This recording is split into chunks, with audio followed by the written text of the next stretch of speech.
Well, hello everyone. This is Kennard Levy Brown speaking. I'm your host for the Merciful Servants of God Biblical Instructional Program on Messianic Lamb 2.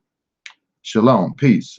This is going to be, I hope anyway, a unique phase of studying the book of Ezekiel here. We're going to talk about some things that I know I recently found out, and I give full credit to um, Peter. Let me get his information here. I told him I'd give him full credit, as I should. Peter Salemi, and that's Peter, and then his last name is Salemi. If anyone that knows me, I'd be the first to tell you I don't know everything. No one knows everything, and I still learn too. And good teachers, if you want to be a good teacher, then you have to be a good student. That never ends. The Bible tells us in Second Peter chapter 3, I think the couple of last verses, it states that to grow in the grace and knowledge of our Master Yeshua Messiah. So, and since he is the embodiment of the Word of God, he is the Word of God, then we have to study the Bible consistently and learn. And then if you're a teacher, you should be certainly learning too, and so that you can teach some things that you're learning. So it makes sense. We can't get to the point where we have a know-it-all, and unfortunately, this is an attitude that I see in the Hebrew Roots movement. Unfortunately, not everyone, but I have encountered it, and I think other Torah teachers or ministers can also identify with what I'm saying. Is that um, some people get to the point where I think I figured this out now. I don't need you anymore, and so forth. And that's what is called in the Bible an arrogant attitude. None of us know it all. None of us have it all figured out. We all are challenged and we are struggling to figure it out, especially prophecy. Prophecy is probably one of the, well, it's one of the most difficult subject matters to understand in the Bible. So to understand it, you really have to do some research. You have to um, be a student of history, certainly, because prophecy is future history. And so we have to study the past to understand the future. So anyway, Peter Salemi of the British Israel Church of God. And I know when I say British Israel, some people have those filters. He believes that all the British people are superior than everyone else. Well, that is the negative side of British Israelism. The positive side of it is, in fact, people have descended from the 10 lost tribes. And there's a book. This is a book by Ramban, Nachmanides, one of the greatest rabbis in Judaism. And so if there's a Jew that is viewing this, you know who I'm talking about. He wrote a book called The Book of Redemption. And I kind of quote this for people who doubt what I'm getting ready to tell you about, because I have to talk about this first to be able to um, effectively teach you Ezekiel 38 according to how God has helped me to understand it. So Ramban on page 34 of this book, The Book of Redemption, he states here, now we have not made any novel points in this subject other than to present scattered verses. Nevertheless, from our words, it has been explained that in the redemption from Babylon, only those who were called the house of Judah returned to the land. So let me underscore that again. This is one of the greatest rabbis who ever lived, Ramban. All right. He says on page 34 of the Book of Redemption, and he's called Nachmanides. Now, we have not made any novel points in this subject other than to present scattered verses. Nevertheless, from our words, it has been explained that in the redemption from Babylon, only those who were called the house of Judah returned to the land, and this was their kingdom during the second temple. However, those who were called the house of Ephraim or the house of Israel, comprising the 10 tribes, did remain in the Assyrian captivity to this day. No ensign of deliverance was raised for their tribes, and there were none that escaped during this redemption, as we have mentioned. Now, So of course, what he's saying is them as a nation. We know that some of them did return, but not all of them. But it's interesting that this Jewish, and here's another, let me read it to you here. On page 33 of the Book of Redemption by Rambam, R-A-M-B-A-N, Nachmanides, he states here, our rabbis stated that during the period of the Second Temple, some of the remnants of the rest of the tribes came up from their captivities. These remnants were not from all the other tribes, but only from the children of Ephraim and Manasseh, and their members were insufficient to warrant their being designated a tribe or a part of a tribe. So let me underscore that again. And this is from, again, a Jewish rabbi, one of the greatest rabbis. I guess he somewhat competed with Maimonides. I don't know if he competed, but they challenged each other back and forth. And so let me read this to you again. This is from the Book of Redemption from Rambam. Our rabbi stated that during the period of the Second Temple, some of the remnants of the rest of the tribes came up from their captivity. These remnants were not from all the other tribes, but only from the children of Ephraim and Manasseh, and their members were insufficient to warrant their being designated a tribe or a part of a tribe. Instead, because of their small number, they were joined to the two tribes, Judah and Benjamin, and they lived among them. But this redemption was unto them, Judah and Benjamin. Okay, so here we go. We got verifiable proof that even Jews understand, some Jews understand, some great Jewish scholars understand that all the 10 tribes, most of them, to the point of the whole house of Israel being the whole house of Israel being lost. That's what happened. Okay, so we have to understand that, and we have to accept that. Well, you don't have to accept it, but I accept it, and when I base it on the scriptures, it certainly makes sense. So that's what I wanted to talk about today, basically, is clarifying that, and also we'll get into, I hope, who is Amalek. But for those who, because I don't have a lot of time to go into detail about who Israel is, I just read to you a Jewish scholar that certainly understands that Israel, the house of Israel, the 10 lost tribes were lost, not by the people that were writing about them, but it was prophesied for people to not recognize who they are today. That's what it means by the fact that they're lost. And so British Israelism, when you understand the clear and open teaching of it, the non-prejudice teaching of it makes sense. And so for those who don't believe what I said, go to www.britam.org. That's www.britam.org. Again, it's www.britam.org. And so when you go there, you'll be able to understand what I'm talking about in reference to who the 10 tribes are today. All right, so we're going to look at world events today, and also domestically what's going on in the United States, and then we're going to get into who is Amalek today. All right, so let's go to watch.org to find out what's going on in this crazy and wacky world we all live in. So let's do that.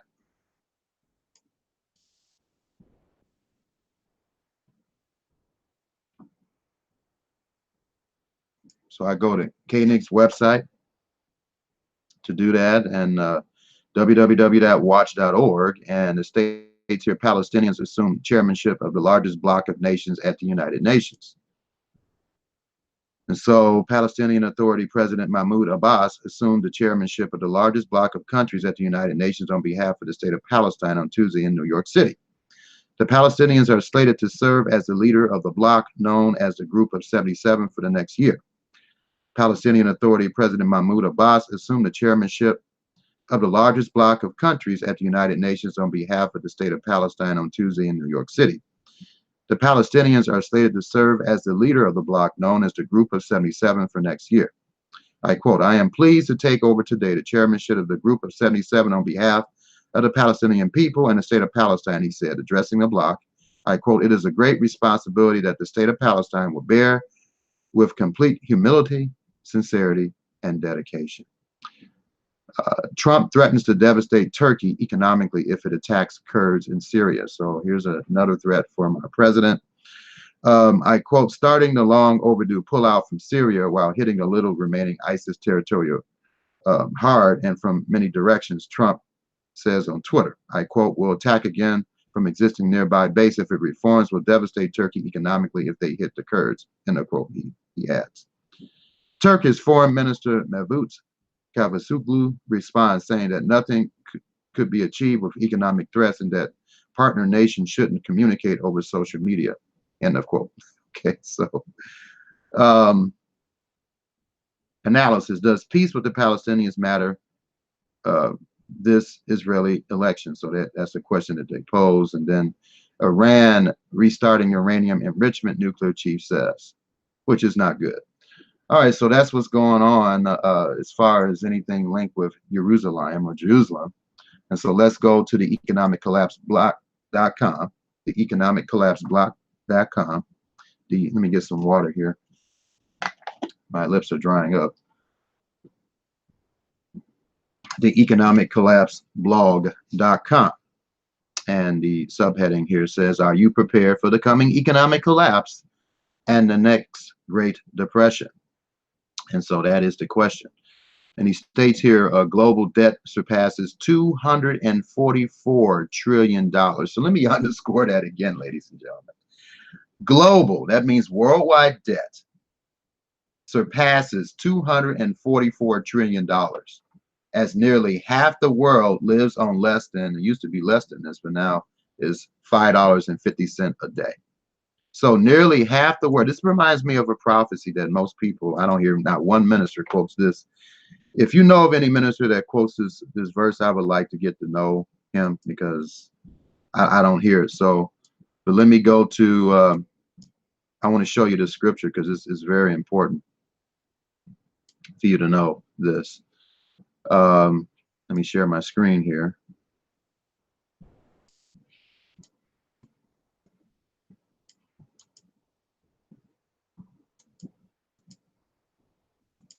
Okay, so you should be able to see the scriptures here. Proverbs 30. Now, I just quoted you information about the fact that most of the world lives on less than what? $5.50 a day. Well, Proverbs 30, verse 8 to 9 states this.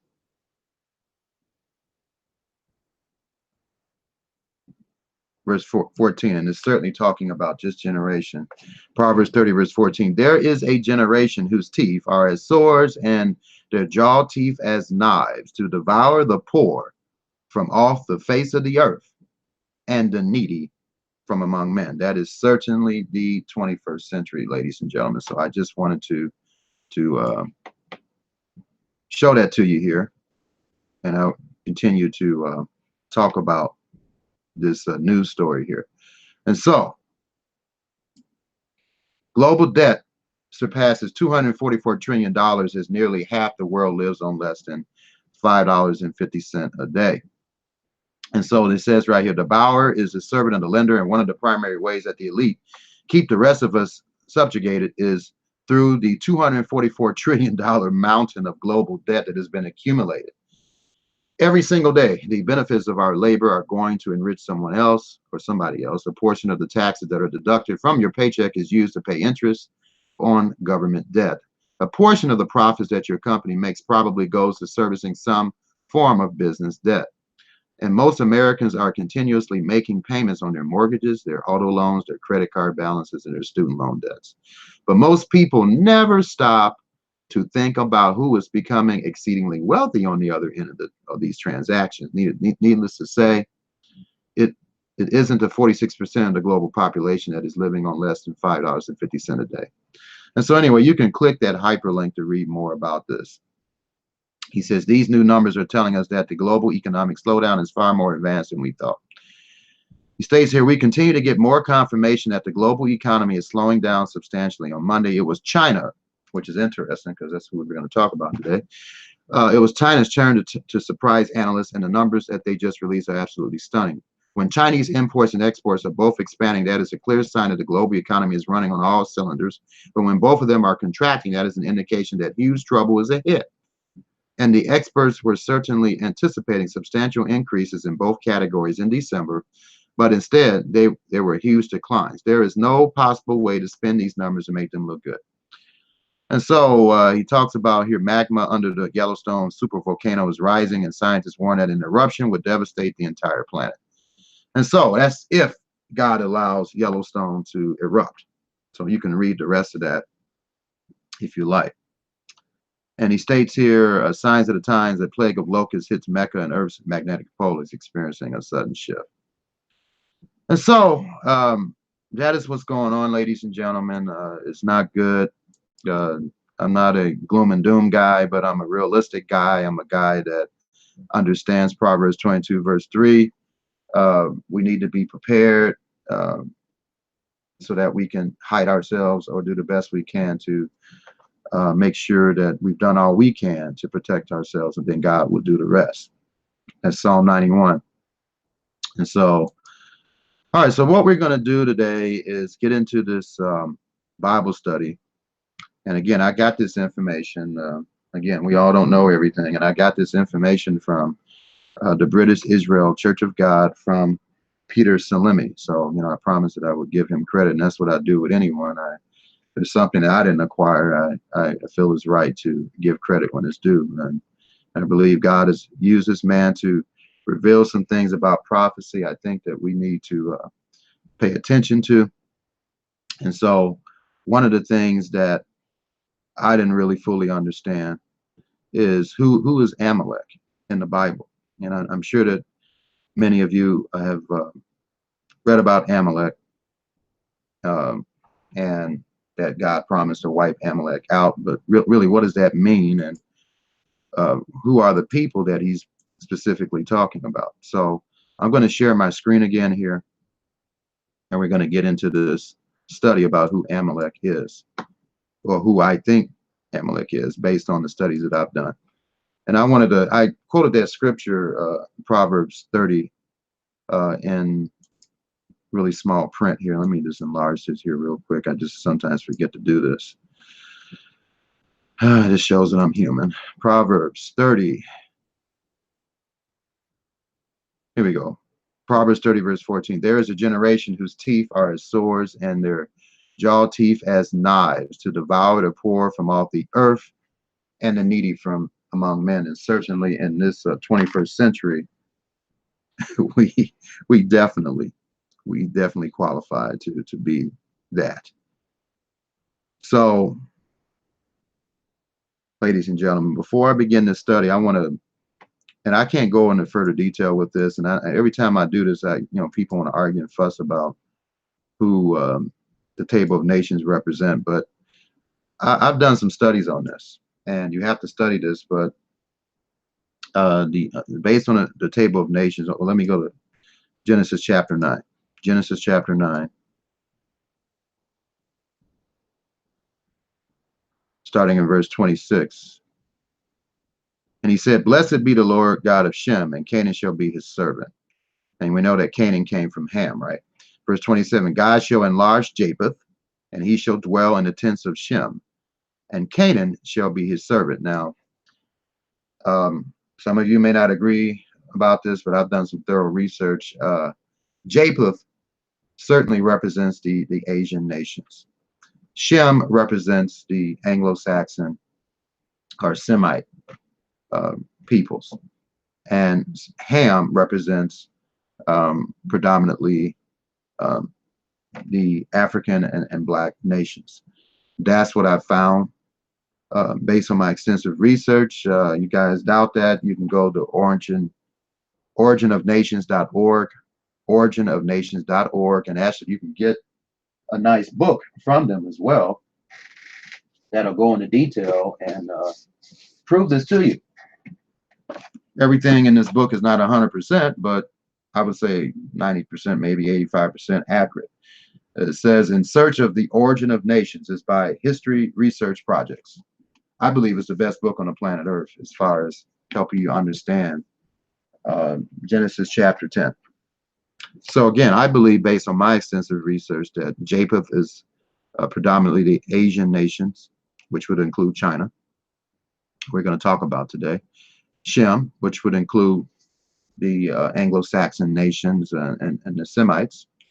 And last but not least, Ham, which represents those who have darker skin color. Okay, so you guys don't believe that, you can do some extensive research yourself by going to originofnations.org and get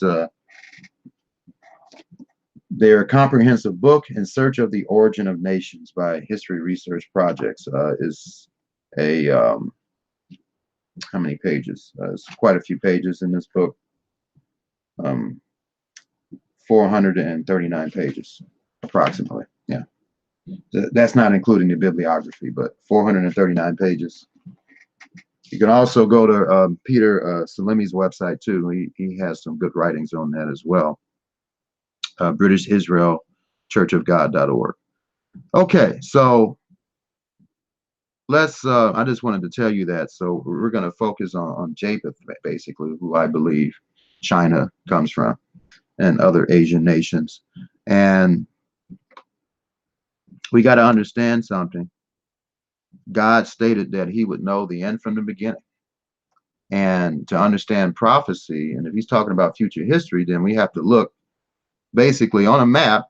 Where are these nations that he said would do whatever they're going to do in the end time? And so that's what you have to do. And in the book of Ezekiel, let's go to the book of Ezekiel, chapter 38. Verse 1, And the word of the master came unto me, saying, in verse 2, Son of man, set thy face against Gog, the land of Magog, the chief prince of Meshech and Tubal, and prophesy against him. So the traditional understanding of this is that, oh, this is Russia and China, Russia, Russia, Russia.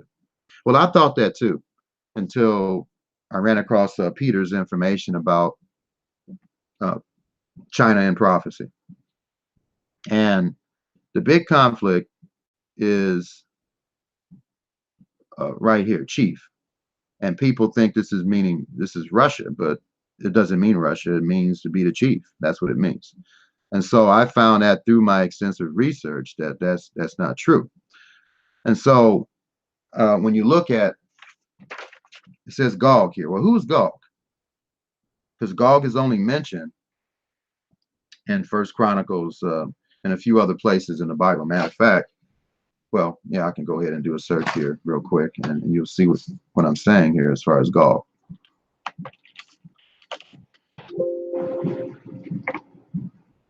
Okay, so Gog is mentioned in First Chronicles 5, verse 4, Ezekiel 38, verse 2.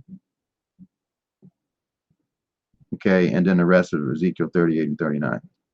And so that's where Gog is mentioned. Okay. And so the sons of Joel, Shemiah, his son Gog. All right. So under the descendants of Reuben. And then the rest of Gog is mentioned in Ezekiel 38 and 39. But what about a derivative of Gog? All right. And so that verse in Ezekiel 38, verse 2 is talking about the chief prince of Meshech and Tubal. It has nothing to do, even though Russia will be involved with this, as we're going to find out. I don't know about this program and maybe next program. That's not specifically talking about Russia, and I'm going to try to prove that to you today. And so when we go to Ezekiel chapter 38, Ezekiel chapter 38.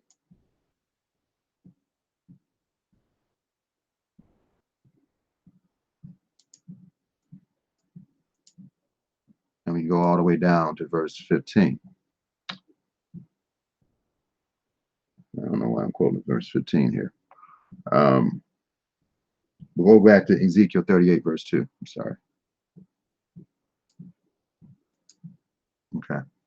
And so, according to the John Gill commentary, and John Gill was a Hebrew scholar.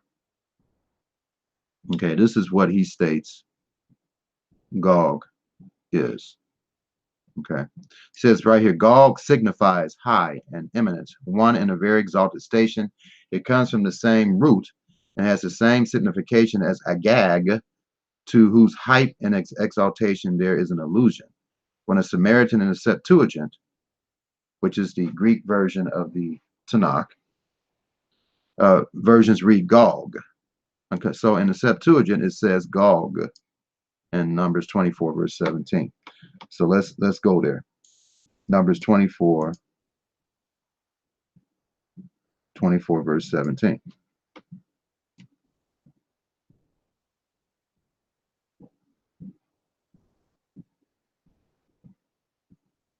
Oops, let me go back here. Ezekiel 38. And he said, oops, let me go back.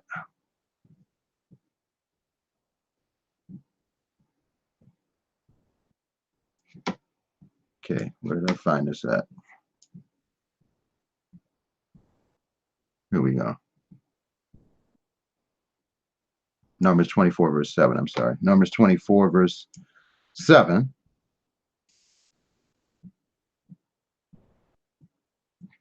Here we go. Agag is right there. And so Agag, he shall put. Now, this is a prophecy, as you're going to find out, about Amalek. Okay? It's about Amalek. And you're probably saying, what does this got to do with China? Well, be patient. I'm going to hopefully exegesis this out for you. All right. So, first of all, we got to understand that Agag and Gog is talking about the same thing. All right. So, Bullinger. So you see Numbers 24, verse 7. And he shall pour the water out of his buckets, and his seed shall be in many waters, and his king shall be higher than Agag, and his kingdom shall be exalted. So we should know just based on that, Agag and Gog has some similarities. But anyway, let's look at Esther. Esther.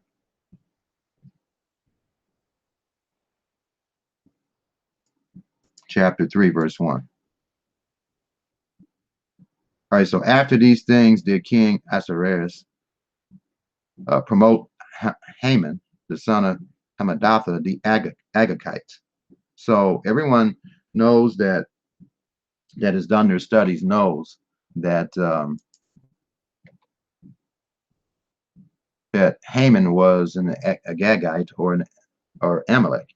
And right here it says here, based on Bullinger, who was another Hebrew scholar, Agagite, a descendant of the Amalekite kings, called an Amalekite by Josephus, who is another Jew.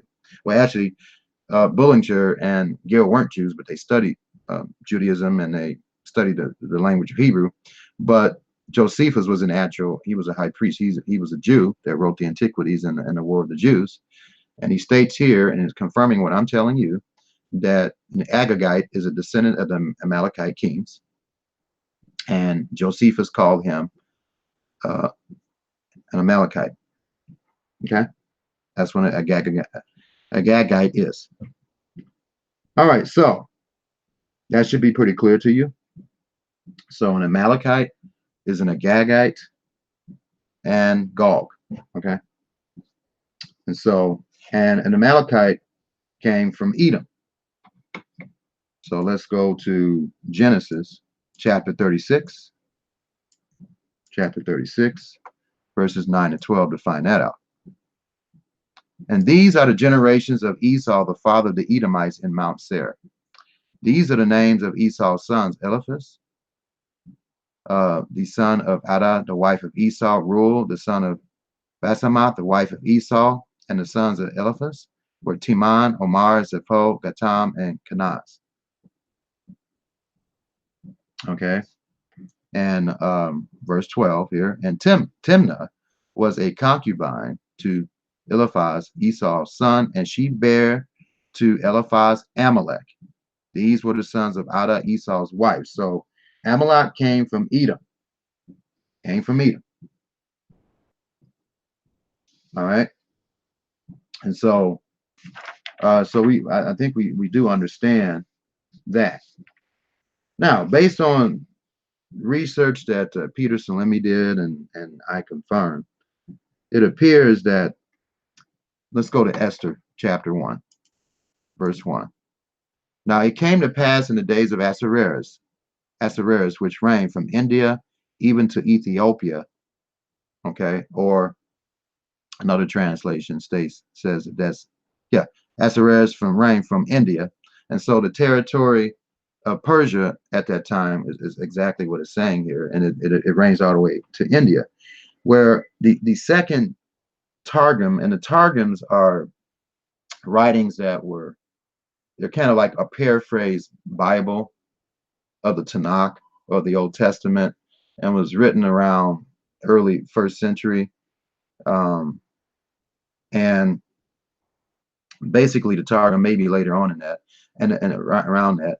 And basically what it did, it helped those who remembered that the kingdom of Judah was taken into captivity by the Babylonians, where they acquired the Babylonian language. And so basically the Talmud catered to people who had that acquired or acculturated that language so they can better understand the Bible. And so the Talmud, there is a second Esther Talmud book.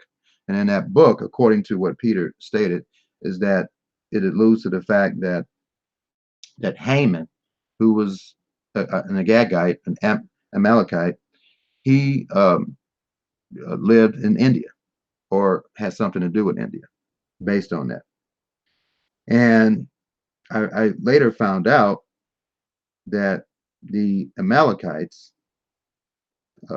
they had some involvement with Egypt, and then later on they migrated to Palestine, Persia, and then India. And then in Exodus chapter 17, it talks about Egypt, and later on, when you do some history on this, they were invaded by foreigners, and those foreigners had something to do with the Amalekites. And see, this is very extensive information, and I suggest you go to Peter's website, British Israel Church of God.com, and get his free document on China and prophecy. He goes in further detail than what I'm doing, but I'm just summarizing this, I hope, in a simple way. And so anyway, when you gather all this information, you find out that the Hittites, and you can go to the Jewish Encyclopedia for this, if you just look up Hittites, the Hittites were Mongoloid people or Asian people. And they were Mongoloid in type. And again, you can go to the JewishEncyclopedia.com and type in Hittites, Hitties, and you can find out that that's what they are. They are Hittites. And in Numbers chapter 24, verse 17, let's go there.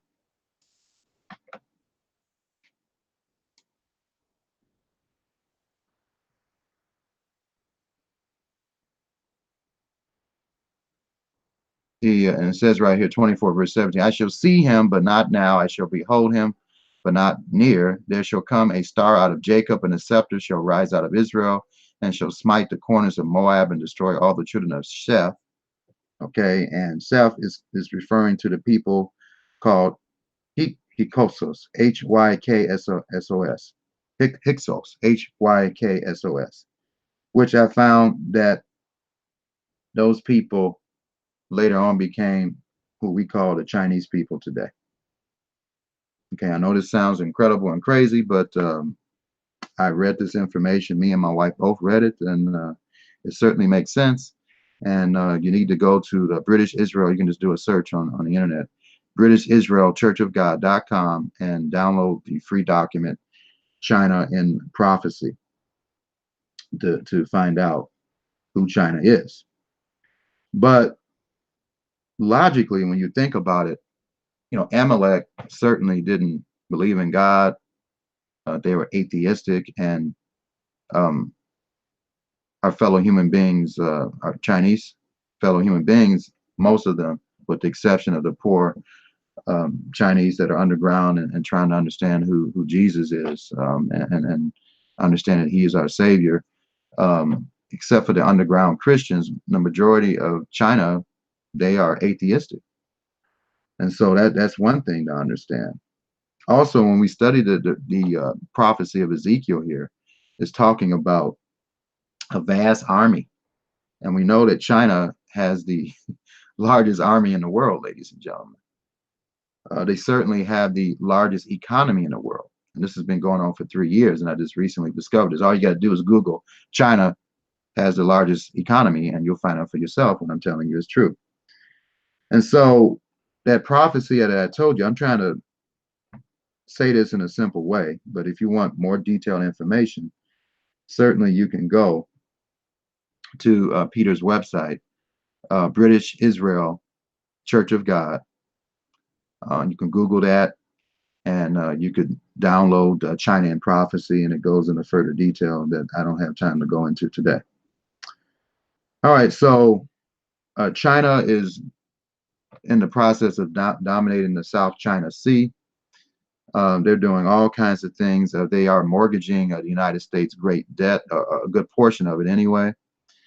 When you check when you go to the United States Census Bureau website, you go there and you look at heads of income. Asians make just as much as Caucasians, or even more. And I've done a study on that.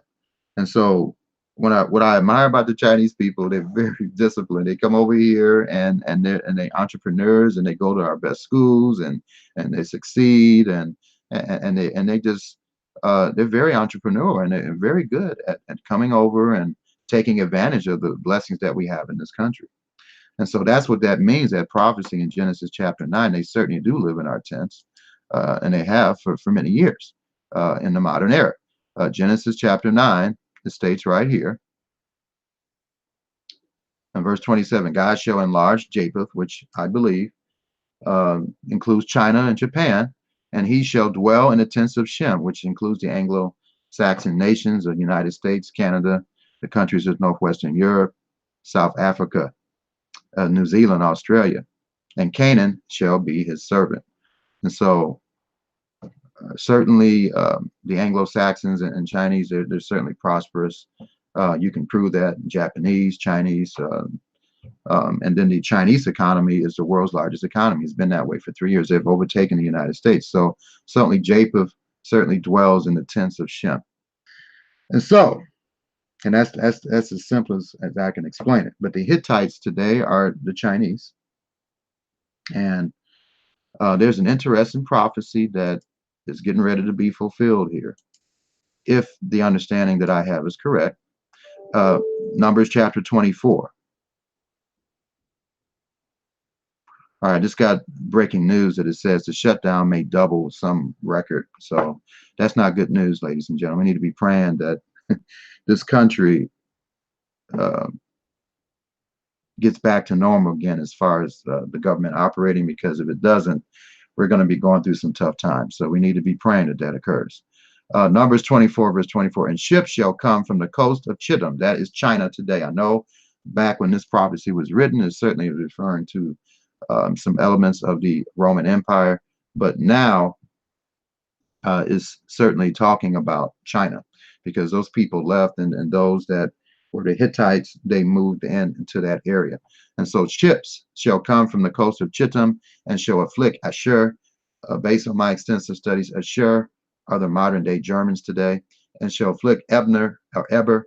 Eber, based on my extensive studies, are the Anglo-Saxons people, which include the United States, the British Commonwealth of Nations, and to simplify, NATO. NATO consists of the United States and other European nations.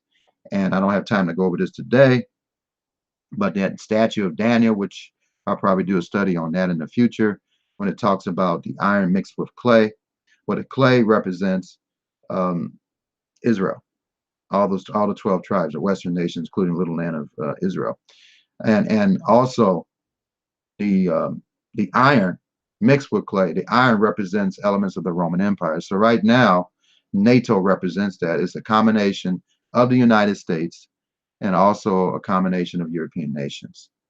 And it is certainly the king of the north that is talked about in Daniel 11, verses 40 to 45, which I recently found out has been fulfilled um, to the T. And let me just go over that. I didn't think I was going to talk about that, but in Daniel, and I got all this information from Peter. And again, you can go to his website, Daniel chapter. I'm not in ministry to make money off of people or whatever. I really have a sincere desire to help you understand the Bible. And if you want to give me money, that's fine. But my ministry is not about money at this point. God is taking care of me, or I have other sources. But of course, if you want to do what God commands you to support ministries that do the best they can to teach you the truth, then support Lamb Tube, and also support my ministry. You can go to my website, www.mercifulservantsofgod.com, but I don't make a big deal about it. Daniel chapter 11, verse 45, and at the time of the end, see, many people that are teaching prophecy feel that it hasn't happened yet. Well, I just recently found out that this has happened, folks. Remember what happened with Saddam Hussein in the Middle East? This is what this is describing.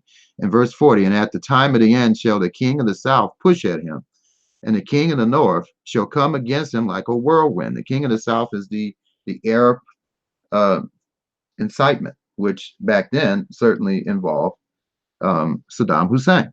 And so he did push at him. And what did the NATO do? NATO came against him like a whirlwind. Remember the shock and awe?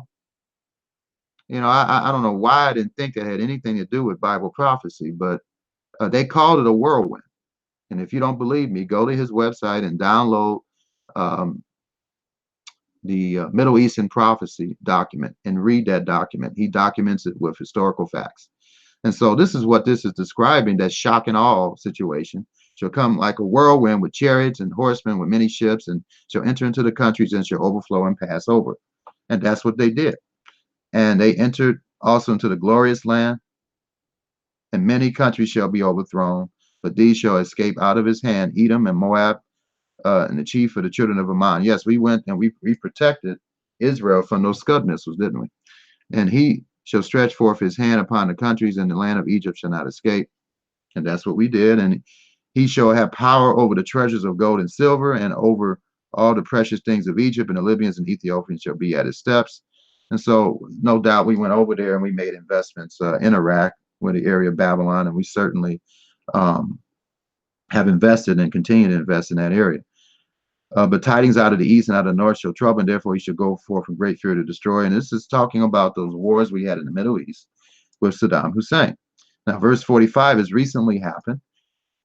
And it's talking about Donald Trump, the president of the United States. This is my understanding here based on what I've read. He shall plant the tabernacles of his palace, which is talking about the embassy that we have placed between the seas and the glorious holy mountain. That's what we had just did recently. Yet he shall come to his end, and none shall help him. So this is talking about the end of NATO, ladies and gentlemen. That hasn't occurred yet. But what has occurred is that Donald Trump has officially moved the U.S. Embassy to Jerusalem. This is what this prophecy is talking about. If you guys need more proof, go to his website, Peter Salemi's website, British Israel churchofgod.com. He has a video on this. Also, he has a detailed, specific, thoroughly researched document proving what I just told you. And so when I found this out, I realized how close we really are. We are really close. And what's going to occur next, China's going to do something to accelerate the destruction of NATO. And when that happens, then the next event to happen is the Great Tribulation. I don't know how long it's going to take to it to happen after China plays a significant role in eliminating NATO, but we'll see. And we'll see also if all this is, because I could be wrong. I'm not a Moses. I'm not a prophet like Moses. I don't consider myself a prophet at all. I'm just somebody that's trying to understand the prophetic scriptures. But we will see if this is true. But it's good to, he wants us to search things out. I mean, Proverbs 25, verse 2, and there's nothing wrong with that. Proverbs 25, verse 2, it says, it is the glory of God to conceal a thing, but the honor of kings to search out a matter. And said, that's all I'm doing. I'm searching out the scriptures, and I'm trying to understand the prophetic scriptures. Okay, so getting back to Ezekiel chapter 38, verse 2. Okay, some people think that this is going to happen in the future. This is talking about the time of the Great Tribulation and the day of the Lord, the return of Yeshua Messiah. You'll see this as I go through this. And so in Ezekiel 38, verse 1, and the word of the master came unto me, saying, verse 2, Son of man, set thy face against Gog, who I understand to be China, and maybe some of you understand that, the land of Magog, the chief prince of Meshko and Tubal, and prophesy against them. Those are other areas that China dominates or controls. And verse 3, and say, thus says the master, behold, I am against thee, O Gog, the chief prince of Meshach and Tubal. Again, it's not Moscow and so forth, but these are actual territories that are controlled by China. Verse 4, and I will turn thee back and put hooks into thy jaws, and I will bring thee forth, and all thine army, horses and horsemen, all of them clothed with all sorts of armor, even, oops, let me go back. I don't know what happened there. Even a great company, bucklers and shields, all of them handling swords. Persia, Ethiopia, Libya with them, all of them shield and helmet. Gomer and all of his bands, the house of Togarmah of the north quarters, and all his bands, many people with thee. So this is, China certainly has a lot of people, ladies and gentlemen. I think they're the largest populated nation in the world. Verse 7, be thou prepared to prepare for thyself and all thy company that are assembled unto thee, and be thou a guard unto them. Verse 8 of Ezekiel 38. After many days thou shalt be visited. In the latter years, it's talking about the times we're living in today, thou shalt come into the land that is bought back from the sword. And many people believe that this is just a little nation of Israel only. I don't believe that. I believe this is certainly talking about the mountains of Israel, where the United States is located, Canada, certainly the United States, Canada, Australia, and New Zealand specifically. And I'm going to explain to you why I feel that way here in a minute, I hope, with the little time I have left, which have been always wastes. Now, what happened when we went to the United States? The Britons went to the United States. Well, it was somewhat of a wasteland. It was inhabited by Indians, right? But it was a wasteland. So also Canada, and Austria and New Zealand. All right, but it's brought forth out of the nations, and they shall dwell safely, all of them. The little symbol that we have on our dollar bill, it means that we were brought forth out of the nations. And so in verse 9 of Ezekiel 38, thou shalt ascend and come like unto a storm. Thou shalt be like a cloud to cover the land. Thou and all thy bands, is talking about the hordes of China. Other nations will be along with China, and Russia will be with China. And I'm going to explain next week who Russia is, and it may be a shock to many of you who, and I know it was a shock to me. I'm still getting over it. But anyway, verse 10, thus says the master, Yodevahi, it shall come to pass that at the same time shall things come into thy mind, and thou shalt think an evil thought. Verse 11, and thou shalt say, I will go up to the land of unwalled villages. I will go to them that are at rest. And certainly we are at rest here in this country, aren't we? We don't fear things like people in the Middle East. That's why I really feel that this prophecy could be certainly just specifically referring to those areas, the United States, Canada, Australia, and New Zealand. I will go to them that are at rest, that dwell safely, and all of them dwelling without walls, even though Trump is trying to get a wall, but it's talking about the whole area surrounded by walls. All right. And having neither bars nor gates. Verse 12, to take a spoil and to take a prey, to turn thy hand upon the desolate places that are inhabited, and upon the people that are gathered out of the nations, which have gotten cattle and goods that dwell in the midst of the land. And so Sheba and Dedan and the merchants of Tarshish, and with all the young lions there, shall say unto thee, art thou come to take a spoil? Hast thou gathered thy company to take a prey? And these are people that are for the United States and for those other areas to carry away the silver and gold, to take away cattle and goods, to take a great spoil. Therefore, Son of man, prophesy and say unto Gog, thus says the Lord God, in that day when my people of Israel dwelleth safely, shalt thou know it.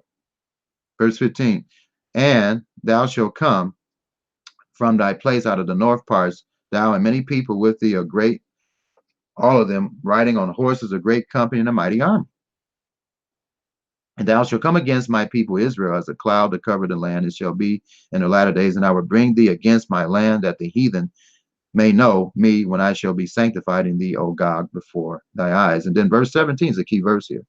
Thus says the Lord God, art thou he of whom I have spoken in old time by my servants, the prophets of Israel, which prophesied in these days many years that I would bring thee against them? And this is talking about Numbers chapter 24. Numbers chapter 24. This is a prophecy of the end times. And he states here in this prophecy,